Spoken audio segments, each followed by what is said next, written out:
पुंडलिक वरदार विठ्ठल श्री ज्ञानदेव तुकाराम। मनवनी जाणतेने गुरु भजिजे, तेने कृतकार्य होईजे। जैसे मूळ सिंचने सहजे, शाखा पल्लव संतोषती। महायोग पीठे तटे भीमरत्यां, वरं पुंडलीकाय दातुं मुनीन्द्रे। समागत तिष्ठन्तमानन्दकन्दं, परब्रह्मलिङ्गं भजे पाण्डुरङ्गं। समचरण सरोजं सान्द्रनीलाम्बुदाभं, जगन्निहितपाणि मण्डनं मण्डनानां। तरुणतुलसीमाला कंदरं कञ्जनेत्रं, सदय धवलहासं विठ्ठलं चिंतयामि। मनवनी जाणतेनो गुरु भजिजे, तेने कृतकार्य होईजे। जैसे मूळ सिंचने सहजे, शाखा पल्लव संतोषती। संत श्रेष्ठ संत महावैष्णव संत ज्ञानोबरायांची ही ओवी घेतलेली आहे सेवेकरता। गुरुवर्य आदरणीय परमपूज्य विनयानंदजी महाराजांच्या 5व्या पुण्यस्मरणानिमित्त आयोजित असणारी ही प्रवचनाची सेवा आहे। माझं परम भाग्य आहे की आदरणीय आत्ता गादीवर असणारे गुरुवर्य आबासाहेब महाराज, आदिनाथ महाराजांच्या आग्रह आणि विनंती त्यांनी केली, पण मी म्हणतो त्यांनी आज्ञा दिली तरीही मला आनंद आहे। आणि आबासाहेब आणि सर्वच ह्या आश्रमातले साधक भाविक भक्त यांच्या माध्यमातून चालू असणारा प्रतिवर्षी हा उपक्रम जो आहे, विविध प्रकारचे उपक्रम वर्षभर चालू असतात, त्यापैकी हा गुरूंच्या स्मरणाचा हा उपक्रम ही विधी आहे, शास्त्रविधी आहे। पुत्र जसा आपल्या पित्याकरता वार्षिक वर्षश्राद्ध करतो किंवा वर्षातून पितरांचं स्मरण करतो, ज्ञानोबरायांच्या परिभाषेत बोलायचं म्हटलं तर सोम सूर्य ग्रहणे येऊनी करवती पार्वणी, का माता पितर मरणे अंकित जे दिवस। नाही का, अथवा अतिथी हन पावे ऐसे पडे जे करावे, ते ते कर्म जाणावे नैमित्तिक गा। हे नैमित्तिक कर्माची रूपत आहे आणि नैमित्तिक रूपामध्ये प्रतिमान असणार हे कर्म गुरूंची साधना, गुरूंची उपासना व्हावी, गुरूंची सेवा तोपर्यंत करावी ते ज्ञान प्राप्त व्हावं तोपर्यंत असं नाही आहे, तर गुरूंची सेवा ज्ञान प्राप्त व्हावं म्हणून करावी आणि प्राप्त झाल्यावर त्यांच्यामुळे झालं म्हणून करावी। दोन्ही रूपामध्ये गुरूंची सेवा त्यांची करावी, याला कृतज्ञता म्हणतात। कृतज्ञता व्यक्त करण्याकरता गुरूंचं स्मरण, गुरूंचं स्मरण म्हणजे त्या ज्ञानाचं स्मरण। जरी आता उरलो उपकारापुरता असा जरी भाव असला तरी सुद्धा, आता शिल्लक अवस्था नसली, आता तद्राकारतेचा अनुभव असला तर येत वडील जे जे करती तया नाम धर्म ठेवती। येर अनुष्ठिती सामान्य सकळ, त्यामुळं अत्यंत सामान्याती सामान्य जीवालाही हा एक मार्ग प्राप्त व्हावा याच्याकरता एक मार्गस्थ व्यक्ती आपण बनायचं असतं। जरी आपल्याला पूर्णता प्राप्त झाली असली तरी मार्गस्थ बनायचं असतं आणि या मार्गस्थ अवस्थेतनंच ज्ञानोबरा या ओवीची प्रस्तुत करतात। मनवनी जाणतेने गुरु भजिजे। ज्ञानोबरा गुरूंची भक्ती किती करतात। ज्ञानेश्वरीमध्ये भक्ती शब्द नमो शब्दापासून आहे। नमो नमस्कार हा भक्तीचा देतो। अद्वैतामध्ये नमन होतं का? नमन होण्याकरता थोडस नाही का शिल्लक राहावं लागतं, ठेवावं लागतं। नमस्कार करणारा कोणीतरी, ज्याचं नमस्कार केलाय तो कोणीतरी, आणि नमस्कार ह्या त्रिपुटीने युक्त व्यवहार होतो। पण ते नमस्कार त्रिपुटी अतीत जाऊन त्रिपुटीने युक्त व्यवहार आहे। त्रिपुटी अतीत जायचं आहे आणि नंतर त्रिपुटी शिल्लक ठेवून व्यवहार करायचा आहे, त्या नमस्कारात्मक मंगल ज्ञानोबरा ह्या ठिकाणी करतात। ओम नमोज इथनं भक्ती चालतात। आणि मग गुरुभक्ती म्हणजे गुरूंची सेवा म्हणे निवृत्ती दास वा उदारी जोजी। दुसऱ्याच ओवीमध्ये निवृत्तींचा दास, किती श्रेष्ठ भाव असेल बघा। निवृत्तींचा दास ज्ञानोबरा ज्ञानेश्वरीचं प्रतिपादन करतात, लिहिणारे सच्चिदानंद बाबा। आणि ज्ञानेश्वरीचं प्रतिपादन करत असताना स्वतःची ओळख प्रतिपादक म्हणून करायची असेल तर दास्यत्व भाव धरतात। नाहीतर आजकाल प्रस्तावनेमध्येच लेखक आपल्याबद्दल एवढं लिहितो, मनोगत म्हणून एवढं लिहितो महाराज की वाटतं हितच ग्रंथ संपला का काय, नाही का। पण पाहायला गेलं तर ज्ञानोबा आपली ओळख सांगतात, मी कोण? तर म्हणे निवृत्ती दासू, मी निवृत्तींचा दास. किती नम्रतेची पराकोटीता ज्ञानोबा असेल बघा, नाही का? नम्रतेची पराकोटीता. सुरुवातीला नमो नाही म्हणून काय मध्ये नाही असं नाही, मध्येही बऱ्याच वेळ नमो नाही. नमो विशद बोध विदग्धा विद्या अरविंद प्रबोधा पराप्रमे प्रमदा विलासिया. 9वा अध्याय झाल्यावर 10व्या अध्यायामध्ये नमो. बऱ्याच ठिकाणी नमस्कार आहे. एवढा नमस्कार आहे की तुमच्याच मुळे मी बोलायला लागलोय हा भाव आहे. बालक बोबडा बोली का वाकुडा विचुका पाऊली, ते चोज करुणी माऊली रिजे जेव. किती नम्रतेची पराकोटी आहे. नम्रता ही जिथं नम्र होते ते ज्ञानोबा आहे, नाही का? नम्रता ही जिथं काय होते, नम्र होते. अत्यंत पराकोटीची नम्र. आपल्याला नम्र व्हायचं शिकायचं असेल तर ज्ञानेश्वरीतली ज्ञानोबांची नम्रता बघून जाऊ. नम्रता कळेल आपल्याला, नम्रता म्हणजे काय असते. आणि मग शेवटच्या ओव्यांमध्ये पण महाराज किंबहुना तुमचे केले धर्म कीर्तन सिद्धी नेले, हे तर माझे जी उरले पायी कपोल. गीतेमध्ये भक्तीची सुरुवात 2ऱ्या अध्यायामध्ये मतपर शब्दाने केलेले आहे भगवंतांनी. ताणी सर्वाणी संयमे युक्त आसीत मत्परः वशेही असे इंद्रियाणी तस्य प्रज्ञा प्रतिष्ठितः. संयम युक्त आसीत मतपर शब्द, कारण जिथं भगवान मत शब्द वापरतात, मी शब्द वापरतात, अहमी सर्वस्य प्रभव, त्यावेळी ते ईश्वर असतात. तरी ईश्वराची उपासना करणारा भक्त असतो, नाही का? मग त्यावेळी भक्तानं भगवंताचं उपासना करावी याच्याकरता मतपर शब्द देव वापरतात. मतपर. मग हा मतपर मी हा शब्द 2ऱ्या अध्यायामध्ये कुठपर्यंत, ह्या श्लोकापर्यंत जाऊस तर येत नाही, पण तिथं मात्र देव म्हणतात ताणी सर्वाणी संयम्य युक्त आसीत मतपर. पण त्याच गीतेच्या त्या मतपर शब्दाला, भक्ती तत्वाला ज्ञानोबा सुरुवातीपासूनच सांगतात नमो. अगोदरच तो भाव अधिष्ठानित आहे, अधिष्ठित आहे, अनुभूत आहे. भगवंतांनी सांगायचं तो भाव अगोदरच संतांच्या विवेचकाच्या अंतकरणात असला तर ते विवेचन असतं, नाही का? नाहीतर मग समजणं असतं. समजणं कुठं आहे? ते सांगतील ते ऐकणं, ते समजणं. पण आता त्यांचं सांगितलेलं विशद करणं हे विवेचन. आपल्याला अगोदरच ते विस्तारित कळालेलं आहे आणि मग ते सांगायला लागलो आपण, हे विवेचन आहे. त्याचा विस्तार करणं आहे, विषय आहे. मतपरह म्हणजेच भक्ती आहे, ही गुरु भक्ती. आता गुरुची भक्ती कशी आहे महाराज? गुरुला भक्ती, गुरुची भक्ती कशी सांगितली? ज्ञानोबारायांनी तर मी दास आहे गुरूंचाही शब्द सांगितल्याचा, म्हणे निवृत्ती दासो. ज्ञानोबाराय निवृत्तींचे दास आहेत आणि निवृत्तीनाथांच्या जेही शब्दता आहेत, जे ज्ञान आहे त्यालाच ते स्वतःचं प्रमाण मानतात. आपण व्यावहारिक जीवनामध्ये एखादं प्रमाण द्यावं लागतं, कारण प्रमाण, अनुभव आणि युक्ती या 3 गोष्टी आपल्या जीवनामध्ये आपण जर त्या सिद्धांताला सिद्ध करण्याकरता मानावे लागतात.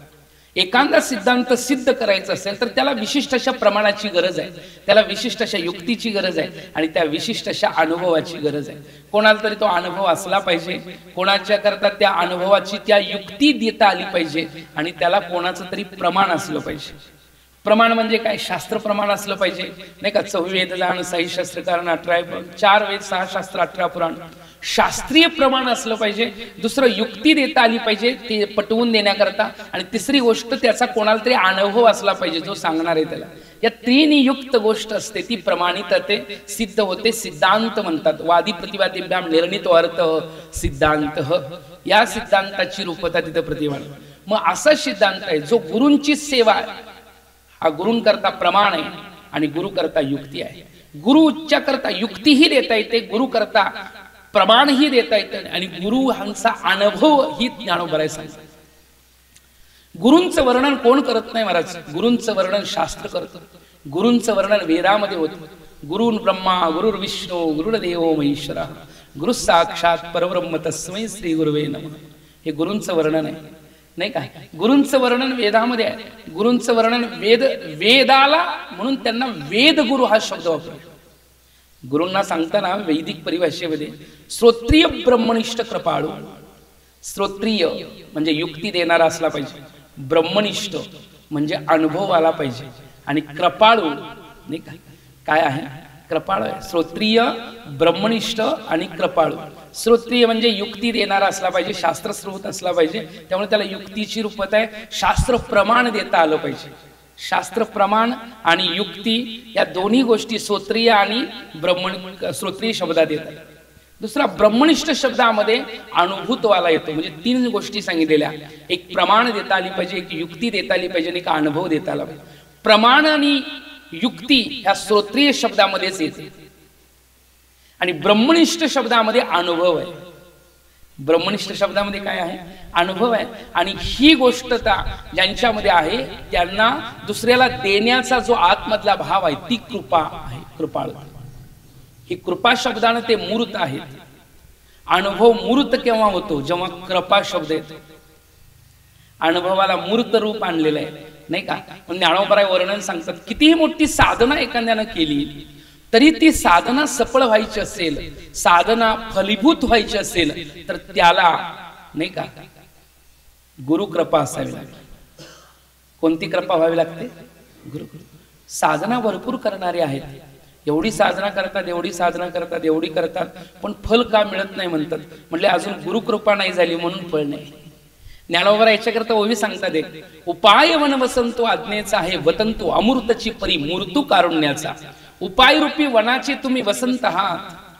उपाय रूपी वन म्हणजे साधन रूपी वन, ते वन आहे आणि ते आपण त्याची जोपासना केलेली आहे, आपण त्याची साधना केलेली आहे, आपण त्याला पाणी घातलंय, कुंपण दिलेलं आहे, सूर्यप्रकाश दिलेला आहे, ती साधना अशी प्रफुल्लित केलेली आहे. पण तिला फळ येण्याकरता, जसं वनाला फळरूप होण्याकरता वसंत ऋतूची वाट बघावी लागते, तसं साधकाच्या साधनेला फलद्रूप होण्याकरता गुरुच्या कृपेची वाट बघावी लागते.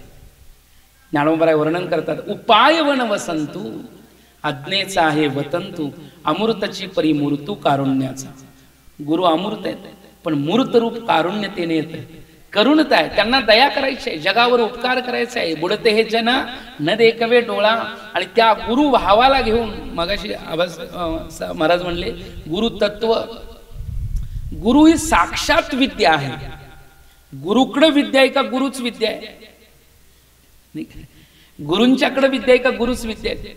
ज्ञानोबराय तर म्हणतात, गुरु इत्या अख्या लोके साक्षात विद्या ही सांकरी. कारण गुरुतनं ज्ञान बाजूला केलं, विद्या बाजूला केली तरी गुरु नाव शिल्लक राहत नाही, नाही का? गुरु शब्द का म्हणतो आपण? कारण त्यांच्याकडे ज्ञान आहे, त्यातनं बोध होणार आहे आपल्याला. गुरूंच्यातला ज्ञान शब्द बाजूला केला तर गुरु ही नाव शिल्लक राहत नाही, आणि ज्ञान शब्दातला गुरु शब्द बाजूला केला तर ते ज्ञान आपल्याला कळणार नाही, म्हणून ज्ञान शब्द ही कसा शिल्लक राहील? त्यामुळे गुरु आणि ज्ञान एवढे अनिश्चित आहेत, म्हणून ज्ञानोबराय वर्णन करतात, गुरु तेत ज्ञान, गुरु तेत ज्ञान. जसं चंद्र तेते चंद्रिका, हे सिद्धांत नाही तर दृष्टांत आहेत बरं का.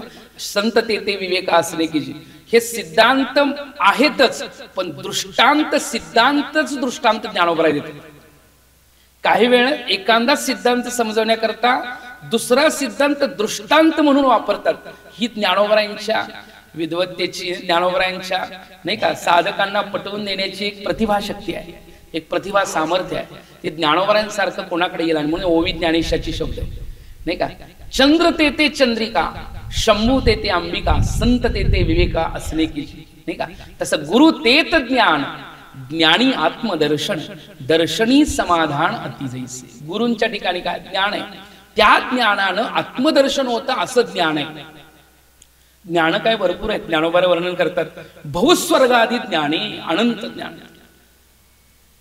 ज्ञानोबराय म्हणतात बहुस्वर्गादी ज्ञान आहे. ज्ञानांना काय संख्या नाही म्हटले, पण ते ज्ञान परमात्म्याची प्रतिती देत नाहीत ना, ते लौकिकातले आहेत. वृत्ती इंद्रियांच्या द्वारा वही देशापर्यंत विषयापर्यंत पोहोचते, विषयाचं प्रतिती येते, आणि त्या जीवात्म्याला मी जाणलं असा व्यवहार होतो. मी काय जाणलं, मी हे जाणलं, मी ते जाणलं, अशा प्रकारचा तो व्यवहार करायला लागतो. याचा अर्थ जाणलं म्हणजे ते ज्ञान असं तो म्हणायला लागतो.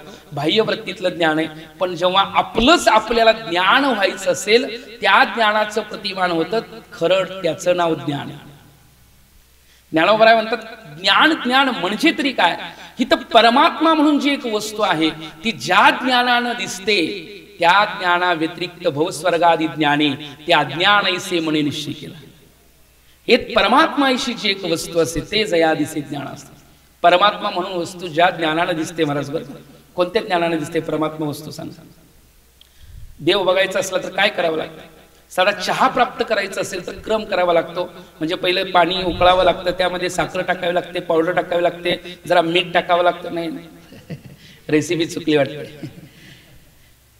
साधा चहा प्राप्त करायचा असेल तर क्रम करावा लागतो. इथं तर ब्रह्म प्राप्त करायचं आहे, आम्हाला क्रम केल्याशिवाय होईल काय?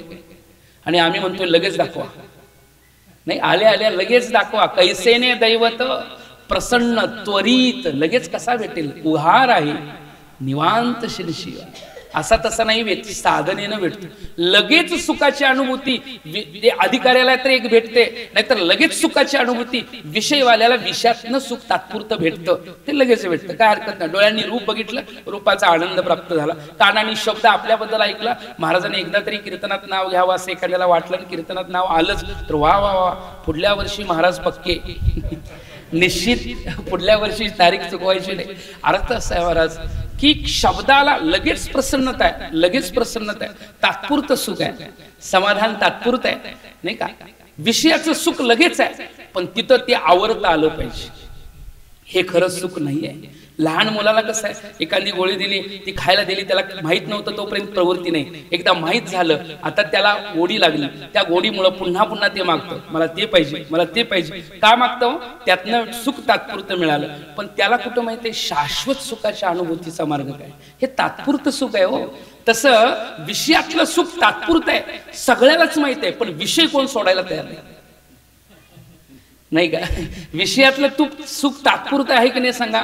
तात्पुरतं आहे, पण विषय सोडायला तयार नाही. ज्ञानोपराय संतांना हा विवेक झालेला आहे आणि बोध झाल्यानंतर जगाला तो बोध करतायत की म्हणतात अष्टभोग भोगणे माते नाही चाड, भक्ती प्रेम गोड लेली गे माय. एकतर भक्तीतलं प्रेम आणि ब्रह्मज्ञानाचं स्वरूप, अनुभवाचा. वैराग्यामध्ये काय आनंद आहे?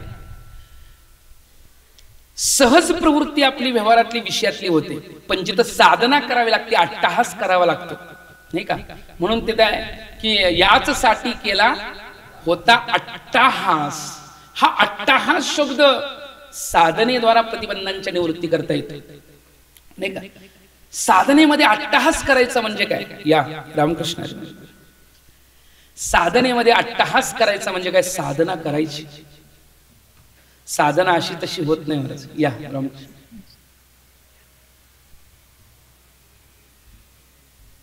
रामकृष्ण. मग आपण अट्टहास कुठं करतो सांगा? आपला अट्टहास कुठं आहे? व्यवहारामध्ये आहे, प्रपंचात आहे. सायास करशी प्रपंच दिनशी.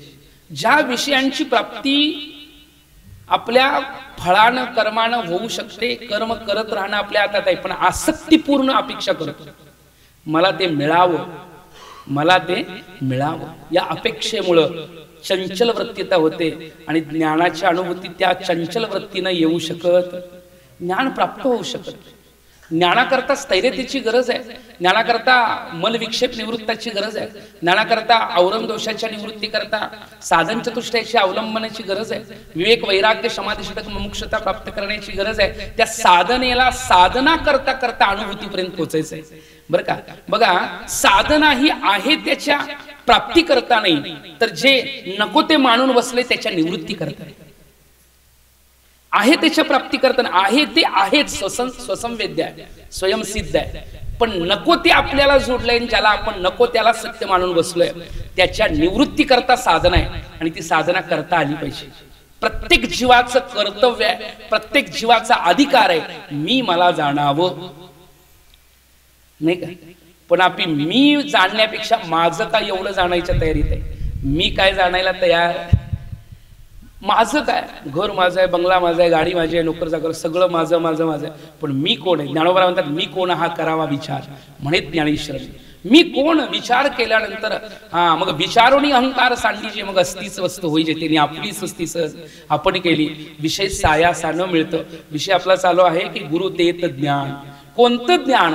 ज्यानं आत्मदर्शन होतं ते ज्ञान गुरूंच्या जवळ, आणि त्यांचंच नाव गुरु असं म्हणायला काय हरकत? जे आपल्याला आत्मदर्शनाच्या दिशेनं नेतात त्यांचं नाव गुरु आहे. हे मी बोलत नाही, ज्ञानोबांची परिभाषा आहे. ज्ञानोबा सांगतात मंत्रतंत्र उपदेशिती घरोघरी गुरु आहे ते आहे ती, परी मेळवी सद्वस्तू ते श्रीकृष्ण त्या ते सद्गुरु मान. घराघरात मंत्रतंत्र उपदेशिती घरोघरी गुरु आहे ते आहे ते, परी मेळवी सद्वस्तू ते श्रीकृष्ण त्या ते सद्गुरु मान. कोणाला गुरु मागा? भागवतात कोणाला गुरु मानावा?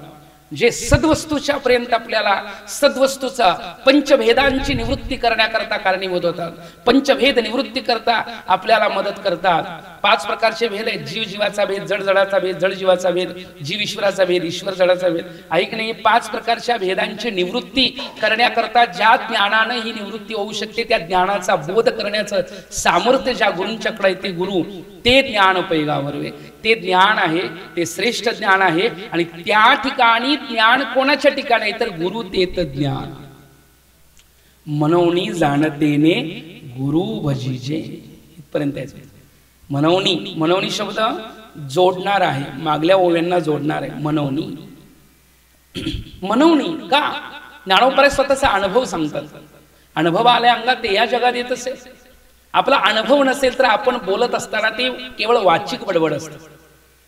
आणि वाणीला नाही का, वाचिक बडबड जी आहे ती पांडित्याचं दर्शन करवून देईल, पण पंडितपणा बनवून शकत नाही. पांडित्यता येणं वेगळं आणि पंडित होणं वेगळं. यस्य सर्वे समारंभा कामसंकल्प वर्जिता ज्ञानाग्नी दग्ध कर्माणम तमाहु पंडितम बुधा. पंडित बनायचं असेल तर तिथं नाही का केवळ शाब्दबोध नाही तर शाब्दासहित अर्थबोधाची गरज आहे. केवळ शब्दार्थ बोधाची गरज नाही, शब्दार्थ बोधाला अनुभूतीची गरज आहे. म्हणजेच क्रियशील व्हायला पाहिजे. नाहीतर वर्णन केलं एक ठिकाणी श्लोकामध्ये, पटका पाटका शैव याच्या अन्य शास्त्र चिंतका ते सर्वे व्यसनीनो मूर्खा क्रियावांस पंडित. अर्थ बघा, पटका पाटका शैव याच्या अन्य शास्त्र चिंतका ते सर्वे व्यसनीनो मूर्खा क्रियावांस पंडित. क्रियावान म्हणजे जो अनुभव यायच्या दिशेनं जातो. हे सगळं ज्याच्याकडे चिंतन आहे आणि तो त्याचा अनुभव घ्यायचा प्रयत्न करतो, याचं नाव पंडित आहे. नाही का? पंडित आहे तो. पांडित्य म्हणजे तेच अनुभूत असणारं तत्व आहे. ज्यांना अनुभव आलाय म्हणजेच ब्रह्मनिष्ठ शब्द आहे. आणि ब्रह्मनिष्ठ श्रोत्रिय आणि ब्रह्मनिष्ठ आणि कृपाळू 3 शब्द आहेत ते गुरुकडे आहेत. म्हणून आत्मदर्शन ज्यांच्या ज्ञानानं होतं, असं ज्यांच्याकडे ज्ञान आहे ते आत्मज्ञान देणारे सद्गुरू जे आहेत त्या सद्गुरूंच्या बद्दल ज्ञानोबराय इथं बोलतात. कारण त्यांच्या ज्ञानामुळे माझं काय झालं म्हणवणी जाणते न गुरु भजीजे. ज्ञानोबराय सांगणार आहेत त्यांच्यामुळं माझं काय झालं ही सुरुवात करताना मज हृदयी सद्गुरू. माझ्या हृदयात कोण आहे? सद्गुरू. हृदय म्हणजे काय? ज्याची हार्ट अटॅक येतो, ज्याची अँजिओप्लास्टी होती, ज्याची बायपास सर्जरी होते, त्याचं नाव हृदय का? नाही का? त्याचं हार्ट नाव आहे, बरोबर ना? त्याचं नाव काय आहे? हार्ट आहे. हृदय का त्याचं नाव? हृदय म्हणजे काय? आपण ज्याची बायपास अँजिओप्लास्टी होते की नाही, हार्ट अटॅक जिथे देतो त्याचं नाव हृदय का? व्यावहारिक भाषेत मेडिकल सायन्स मध्ये त्याला आपण हृदय म्हणतो, बरोबर आहे. शरीर रचना शास्त्रामध्ये त्याचं नाव, एनाटॉमी मध्ये त्याचं नाव आहे हृदय, हे बरोबर आहे. परंतु संत जेव्हा हृदय शब्द वापरतात त्यावेळी अंतकरण असा अर्थ घ्यायचा.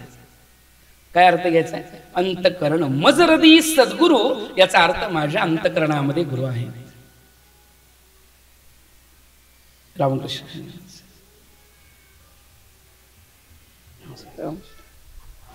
रामकृष्ण अलौकिक आहे.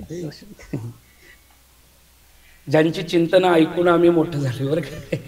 लहानपणी यांची व्याख्यान ऐकण्याकरता आम्ही 5-5, 6-6 किलोमीटर लहानपणी रात्रीचं चालत जाऊन यायच होतो. आणि आमचं परम भाग्य की विनयानंदजी महाराजांच्या या स्नेहापोटी आणि आदिनाथजी महाराज, आबासाहेबांच्या, आबासाहेब महाराज म्हणायला पाहिजे किंवा आमच्या संदीप नाही, त्यांचं नाव आबासाहेब आहे त्यामुळे टोपण नाव घेतलं तरी वाटतंय टोपण नावच आहे. असो, ठीक आहे, विषयांतर नको. विषय आहे मज हृदयी सद्गुरू. हृदयामध्ये सद्गुरू असतील तर हृदयामध्ये बाकी कोणते विषय राहतील का? बाकी कोणते विषय राहणार नाही. कारण एका त्या अंतकरणाची वृत्तीची भावता अशी असते ती एकच विषयाची स्वीकृतता करते, दुसरा विषय त्याच्यामध्ये प्रवेशत नाही. जेव्हा एकीकडे लक्ष असतं, एकच माणूस एका वेळी एकच कार्य करू शकतो, एकच दृष्टीनं एकाच ठिकाणी बघू शकतो ना. नाहीतर ह्या डोळ्यांनी इकडे ह्या डोळ्यांनी इकडे असं नसतं. ज्ञानोबराय म्हणतात तसं, दो दृष्टी एकी सृष्टी, दोहो फुली धृती एकेची जीवी, दो दांडी एकी श्रुती. 2 दांडी टिपऱ्या असतील, आवाज केला तर एकच श्रुती येते. तसं 2 दृष्टी असले तर एकच बघणं असतं, नाही का? तसं अंतकरण हृदयामध्ये विराजमान गुरुदेवांना ठेवलं आणि ते अंतकरण किती केलं. आता हृदय हे आपुले चौपाळून यावं, त्यामध्ये गुरूंना ठेवायचं असेल तर अंतकरणाची शुचिरभूतता असावी लागेल, अंतकरण शुद्ध असावं लागेल, अंतकरण निर्मळ असावं लागेल, काम क्रोध लोभ यांच्या निवृत्तीची धारणता असली पाहिजे, निवृत्त रूपता केलेली असली. नवे नवे संतांचं तर अंतकरणामध्ये त्यांचा प्रवेशच नसतो आणि ज्यांच्या अंतकरणामध्ये त्या विकारांचा प्रवेश नाही असे बोलतायत मजरदी सद्गुरू. आम्ही माप म्हणतो तुमचा सतत फोटो आमच्या मनातच आहे, सतत आम्ही तुम्हाला हृदयात ठेवलंय नाही का. नुकतं म्हणतो मग नंतर गुरु पहिलं ज्ञानोबराय म्हणे निवृत्ती दास्य म्हणतात, मध्येही दास्यत्व निभवतात, शेवटलाही ज्ञानेश्वरीच्या दास्यत्व निभवतात. आम्ही सुरुवातीला दास बनून येतो, शेवटला मालक होऊ शकतो. तसं नाहीये. ही नम्रतेचा भाव जो आहे तो सुरुवातीपासून असा ही स्वभाव नम्रता आहे. ही काय नम्रता स्वीकृत नाहीये. आम्हाला स्वीकृत नम्रता वेगळी आणि स्वभाव नम्रता वेगळी. जिथं स्वाभाविक नम्रता आहे ते ज्ञानोबर आहे.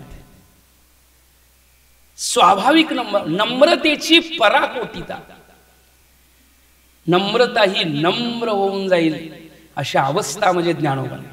आणि मग हृदयात सद्गुरू ठेवला म्हणतात मजरदी सद्गुरू. मजरदी हा मज शब्द द्वैतामध्ये का अद्वैतामध्ये? माझ्या हृदयात सद्गुरू. विवेकाचा बोध द्यायचा असेल तर मज शब्द वापरावा लागतो नाही का. तो मज शब्द गुरूंनी व्याप्त असल्यामुळं त्या ठिकाणी भेद नाहीये. कोणी व्याप्त आहे तो हृदय गुरूंनी व्याप्त असल्यामुळे त्या वृत्तीमध्ये भेद नाहीये. आणि जिथं भेद नाही असं हृदय आहे ते हृदय कसं असेल सांगा नाही का. त्या हृदयाची रूपता काय असू शकेल सांगा. ते वर्तत दिसती देही परी ते देही ना माझे ठाई.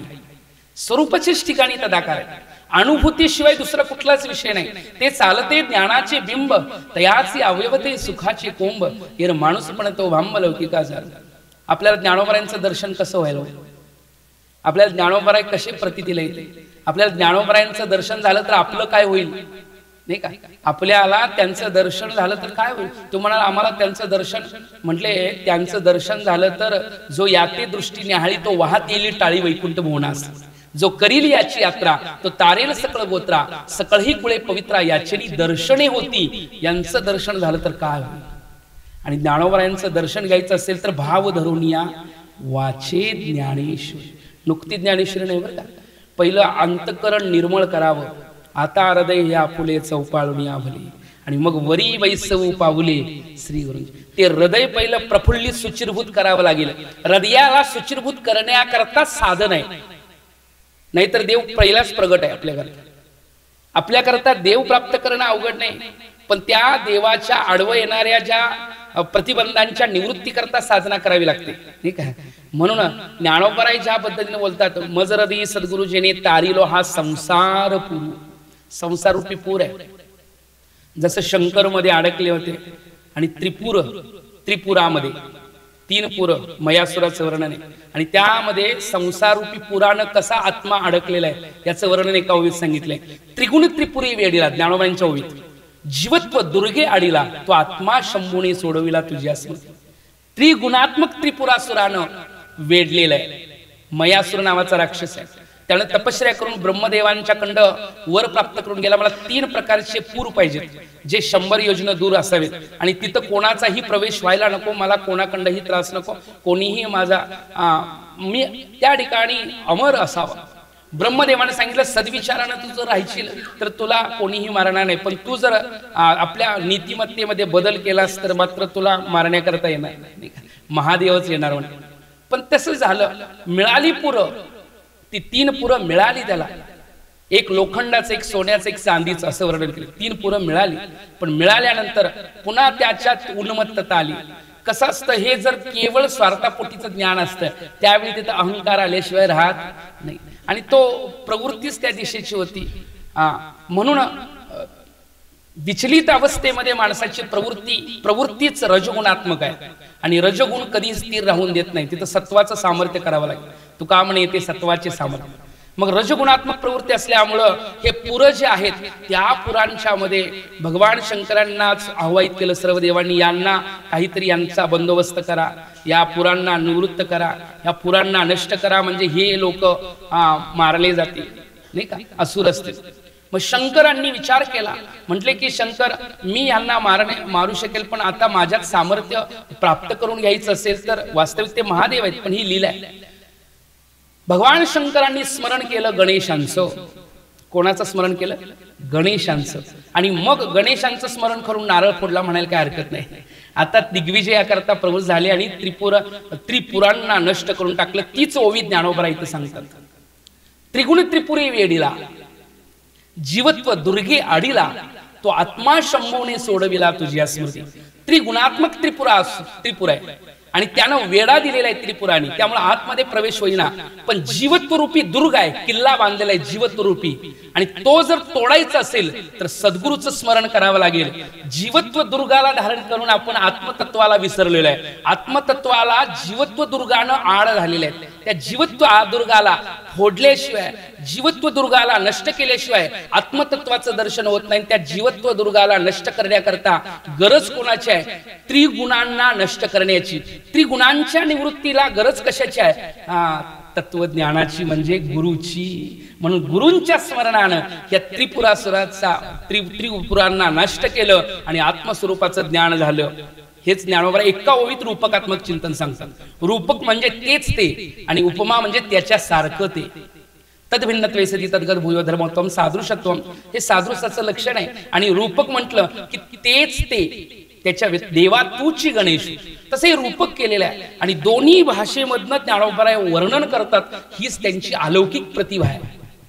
ज्ञानोबारायांची ही प्रतिभा आहे. ज्ञानोबारायांनी रसांची कशी ठेवण केलेली आहे. 11व्या अध्यायामध्ये म्हणतात त्रिवेणी संगम केलेला आहे. शांताची घरा अद्भुत आला हे पाहून एराही रसापाती करा मानवे. शांत रसाच्या भेटीला अद्भुत आलेला आहे. वास्तविक शांत ब्रह्मरस हा शांत रस आहे. ज्ञानेश्वरी शांत रसानं प्राधान्यता आहे आणि शांत रसाच्या भेटीला अद्भुत येत आहेत. अद्भुत म्हणजे भक्ती समजू आपण. भक्तीच्या माध्यमातून शांतापर्यंत पोहोचायचं आहे. शांतापर्यंत पोहोचायचं आहे म्हणजे ही अलौकिक प्रतिभा रूपकात्मक. हे कोणाकडे ते फेडण्याचं, जीवत्व दुर्ग फेडण्याचं ज्ञान असेल तर ते गुरुकडे आहे. म्हणून संसार रूपी दुर्ग नष्ट करण्याचं सामर्थ्य गुरूंमुळे आहे. म्हणून मजरदी सद्गुरु जेने तारिलो हा संसार पुरू. म्हणून विशेष आदर विवेकावर, विवेकावर माझी विशेष आदरता प्राप्त झालेली आहे आणि विवेकावर आदर आहे. आणि म्हणून ज्ञानोबा पुढे उदाहरण देतात. मनोनी जाणतेनो गुरु भजी. पुढे 2 उदाहरणं देतात. आता उदाहरणाचं विश्लेषण करत नाही, कारण आम्ही ज्यांचं ऐकण्याकरता आतुर आहे असे या ठिकाणी आवाहित आहेत. मनोनी विशेष आदर विवेकावर, मनोनी जाणतेने गुरु भजीचे. मनोनी शब्द जोडणार आहे. मनोनी ह्या गोष्टींना तुम्हाला प्राप्त करायची इच्छा असेल, जाणतेनो म्हणजे ज्ञान झालेल्याने नव्हे, ज्ञानाची अभिलाषा असणारे, म्हणजे त्यातल्या त्या चतुर असणारे. चतुर आणि शहाणा, बघा एक ठिकाणी तुकोबराय प्रमाण देतात, हो का पंडित शहाणा. पंडित आणि शहाणा दोन्ही शब्द एकत्र आहे. म्हणजे अध्यात्मामध्ये चतुर असतो त्याचं नाव पंडित आणि व्यवहारात चतुर असतो त्याचं नाव शहाणा, नाही का? आणि पंडित शहाणा जरी असला तर माझ्या मनाला येत नाही हा भाव तिथं सांगितलं. म्हणजे काय? मनवणी जाणतेनो, जाणतेनो म्हणजे जिज्ञासवृत्तीवाल्यानं काय करावं? गुरु भजीजे. जिज्ञासा व्हायला सुद्धा संदिग्ध साध्य आणि प्रयोजनयुक्त साध्य असावं लागतं, त्याशिवाय जिज्ञासा होत नाही. साध्य संदिग्ध पाहिजे, अजून व्यवस्थित मला कळालेलं नाही, आणि ते प्रयोजनयुक्त पाहिजे, कळणं गरजेचं वाटलं पाहिजे, तेव्हा अंतःकरणामध्ये जिज्ञासेचा जन्म होतो. आणि जिज्ञासेचा जन्म झाला की जिज्ञासेप्रमाणे त्याच्या पूर्ती करता गुरुकडे शरण गेलं जातं, नाही का? आवरण दोषासहित मला कळालं नाही म्हणून गुरुकडे.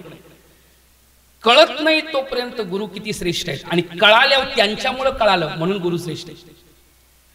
दोन्ही अर्थामध्ये कळत नाही तोपर्यंत ते श्रेष्ठ आहेत, वंदनीय आहेत, आणि मग कळाल्यावर त्यांच्यामुळे कळालं म्हणून श्रेष्ठ आहेत. गुरु तेत ज्ञान म्हणून जाणतेने गुरु भजीजे तेने कृतकार्य होईचे. कृतकार्य म्हणजे करावयाचं कार्य संपन्न होतं.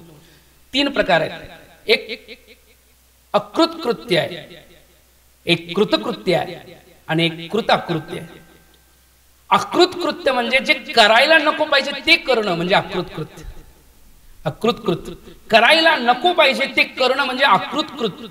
दुसरं करायला पाहिजे ते करणं म्हणजे कृतकृत्य. कृतकृत्य, कृत म्हणजे करायला पाहिजे ते करणं, कृत्य. आणि तिसरं आहे कृत अकृत्य, नाही का? कृत अकृत्य, करायला पाहिजे ते न करणं म्हणजे कृतकृत्य. मग इथं नेमकं काय झाले? कृतकृत्य झालो, इच्छा केली ते पाव. ज्याच्या करता या जगतामध्ये आलो येणेची शरीरे शरीरा येणे सरे किंबहुना येर झारे चिरापडे त्याच्या करता आलो ते केलं म्हणजे कृतकृत्य झालो आणि म्हणूनच ते कृतार्थता प्राप्त होते म्हणून जाणते न भुर्जे गुरु भजीजे तेने कृतकार्य होईजे जेने मूळ सिंचने सहजे शाखा पल्लव संतोष उदाहरण देतात ज्ञानोबराय उदाहरण त्याच्या अगोदरच एक सुंदर देतात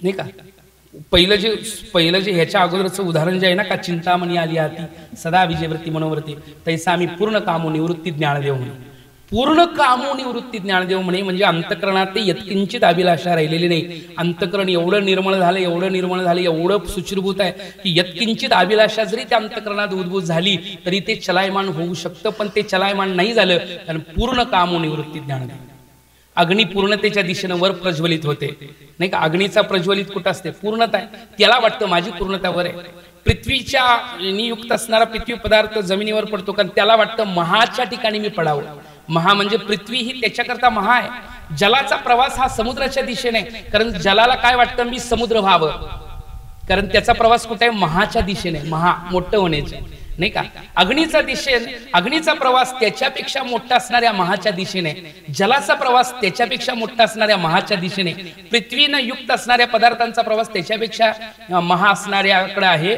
आणि वायूचा प्रवास कधीतरी तर वादळ उठलं तर सगळीकडली वारं एकत्र येतात बघा नाही का त्याला पण वाटतं ह्या वादळात मी सामील व्हावं कुणाला वायूला वाटतं याचा अर्थ आहे त्याचाही प्रवास महाच्या दिशेने ही घटाकाश असेल मटाकाश असेल उपाधी तेवढीच गेली की मी महाकाशात मोकळा व्हायला म्हणजे त्याचाही प्रवास महा होण्याकडे आहे तसं जीवाचा प्रवास महा होण्याकडे आहे पण मार्ग चुकतात म्हणून जाणतेने गुरु भजीजे तेने कृतकार्य होईजे जैसे मूळ सिंचने सहजे शाखा पल्लव संतोष पुंडलिक वरदान विठ्ठल